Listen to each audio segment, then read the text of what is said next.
नमः शिवाय। नमस्कार दोस्तों, स्वागत है आप सभी का आपके अपने YouTube चैनल खुशहाल ज़िंदगी में। दोस्तों, कार्तिक मास के शुक्ल पक्ष की नवमी तिथि के बारे में बात करेंगे, जिसे कि आंवला नवमी के नाम से जाना जाता है। इसी दिन आंवला नवमी का पर्व मनाया जाता है। इसे अक्षय नवमी भी कहा जाता है, क्योंकि इस दिन किए गए स्नान, दान, पूजा पाठ इत्यादि धार्मिक कार्य से जो पुण्य फलों की प्राप्ति होती है वह अक्षय यानी कि कभी नष्ट न होने वाला होता है, जिसका फल हमें जीवन पर्यंत तो मिलता ही है, मृत्यु के उपरांत भी हमें इसके फलों की प्राप्ति होती है। कार्तिक मास के शुक्ल पक्ष की नवमी तिथि से लेकर पूर्णिमा तिथि तक भगवान विष्णु आंवला के वृक्ष में निवास करते हैं। इसलिए आंवला नवमी के दिन आंवला के वृक्ष की पूजा अर्चना की जाती है, जिससे आरोग्य, सुख, शांति और अखंड सौभाग्य की प्राप्ति होती है। आंवला नवमी का भी शास्त्रों में वही महत्व बताया गया है जो वैशाख मास की तृतीया यानी कि अक्षय तृतीया का बताया गया है। आइए जानते हैं कि साल 2023 में आंवला नवमी का त्यौहार किस दिन मनाया जाएगा, पूजा का शुभ मुहूर्त क्या है, इस दिन आपको किस प्रकार से स्नान, दान इत्यादि करने हैं, तथा एक बहुत ही सुंदर सा उपाय आपको बताएंगे, जिसे करने मात्र से पूरे साल भर आपके घर में धन संपदा आती रहेगी। आंवला नवमी को कुष्मांडा नवमी और जगत धात्री पूजा के नाम से भी जाना जाता है। शास्त्रों में बताया गया है कि आंवला नवमी के दिन किया गया पुण्य कार्य कभी खत्म नहीं होता। इस दिन जो भी शुभ कार्य किए जाते हैं, जैसे कि दान, पूजा अर्चना, भक्ति, सेवा आदि, उसका पुण्य कई जन्मों तक मिलता है। अर्थात इस दिन किए गए शुभ कर्मों का फल अक्षय होता है, इसलिए इसे अक्षय नवमी के नाम से जाना जाता है। मान्यता है कि इसी दिन से भगवान श्री कृष्ण ने अपनी बाल लीलाओं को विश्राम दिया और मथुरा चले गए थे।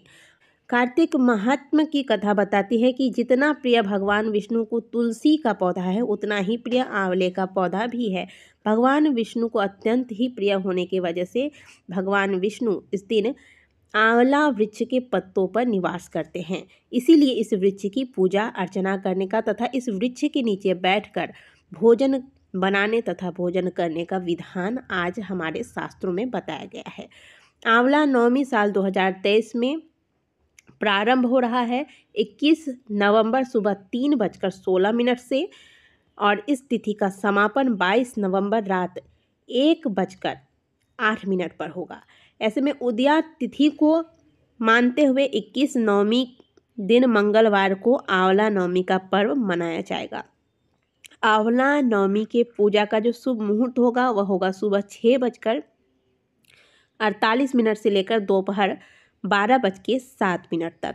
आंवला नवमी की पूजा हर उस व्यक्ति को करना चाहिए जो खास करके कार्तिक मास का नियम ले रहे हैं। यदि आपने कार्तिक स्नान किया है या पूरे महीने कार्तिक स्नान के बाद दीपदान इत्यादि किया है, तो आपको आंवला नवमी का दिन, क्योंकि यह बहुत ही सुंदर दिन है, पूरे कार्तिक मास में कुछ महत्वपूर्ण विशेष तिथियां हैं जिन्हें भूलना नहीं है, जिनमें से एक है आंवला नवमी। इस दिन आप जैसे प्रतिदिन ब्रह्म मुहूर्त में पूजा इत्यादि करते हैं, करने के बाद आंवले के वृक्ष की पूजा करें। आंवले के पेड़ की पूजा के लिए आप थोड़ा सा गाय का कच्चा दूध ले लें, जल, अक्षत, सिंदूर व चंदन इत्यादि रखें।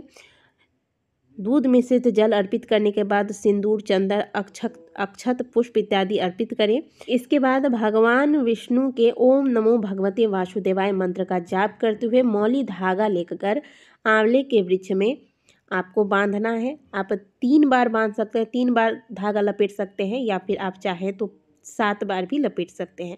इसके बाद आप धूप, दीप इत्यादि आंवले के वृक्ष में दिखाएं और भगवान विष्णु का ध्यान करते हुए 11 बार आंवले के वृक्ष की परिक्रमा करें। आज के दिन आंवले के वृक्ष के नीचे भोजन बनाकर भोजन करवाया भी जाता है और स्वयं भी भोजन करना चाहिए। लेकिन यदि आपके आंवले के वृक्ष के नीचे आजकल इतना संभव नहीं हो पाता है, वैसे अगर आपके यहाँ आंवला वृक्ष है लेकिन उतनी व्यवस्था नहीं है, क्योंकि अगर आप वहाँ बनाने जाएंगे तो काफ़ी सारी व्यवस्थाएं आपको रखनी होगी, इसलिए आप घर से भी थोड़ा सा सूखा भोजन बना के, जैसे आप खीर पूरी या फिर सब्जी पूरी इत्यादि बनाकर ले जाएं, और वहाँ अगर आपको कोई मिल जाता है, कोई भूखा, कोई ज़रूरतमंद, कोई ब्राह्मण अगर आपको प्राप्त होता है, वहाँ आमंत्रित करके उनको भोजन करवाएं और स्वयं भी आंवले के वृक्ष के नीचे भोजन करें। जो भी भोजन रहेगा वह शुद्ध सात्विक होगा।